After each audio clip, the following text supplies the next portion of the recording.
ఏమ్మా ఇలా సడన్ గా వచ్చావు? సడన్ గా కాదే, శాశ్వతంగా ఇక్కడే ఉండిపోదామని వచ్చింది. ఇంకటి నుంచి అమ్మ నువ్వే చూసుకో, నాకు అవసరం లేదు.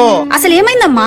భార్యాభర్తల బంధం పెరిగిపోయి బిడ్డ మీద తల్లి చూపిస్తున్న ప్రేమ భారం అయిపోయిందమ్మా. ఏం జరిగిందో నేను చెప్తాను. ఆ పిల్లని కాఫీ తీసుకురమ్మంటది. కాఫీ తీసుకొస్తే అమ్మ దీని చక్కెర తక్కువైందమ్మా, కొంచెం చక్కెర తీసుకురా వేడిగా అంటది. ప్రేమగా ఉప్మా చేసి తీసుకొస్తే ఉప్మాలో ఉప్పు లేదమ్మా, ఉప్పే తీసుకురమ్మంటది. కాఫీ ఎవరికి తీసుకొని రమ్మనింది? నాకే తీసుకురమ్మనింది. ఉప్మాలో ఉప్పు తక్కువైందని ఎవరికి వేసి పెట్టమనింది? అది కూడా నాకే వేసి పెట్టమనింది. అలా వేసి పెట్టమని చెప్తే నీ భార్య నీ దగ్గరకు వచ్చి ఎలా చెప్పింది? అది నీ దగ్గరికి రాను అనింది, అంతే కదా? చిన్నప్పుడు అమ్మ కొంగు పట్టుకుని ఆ వంతన ఆడుకున్నావు కదరా. ఇప్పుడు భార్య కొంగు కవ్వించగానే అమ్మ కొంగు మసిగుడ్డైపోయిందా?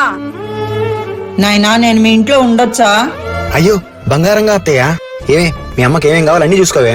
తల్లిదండ్రులు మీ ఇంట్లో ఉన్నారు కాబట్టి నీకు విలువ తెలియదు బావా. అది లేని వాళ్ళకి తెలుస్తుంది దాని విలువ.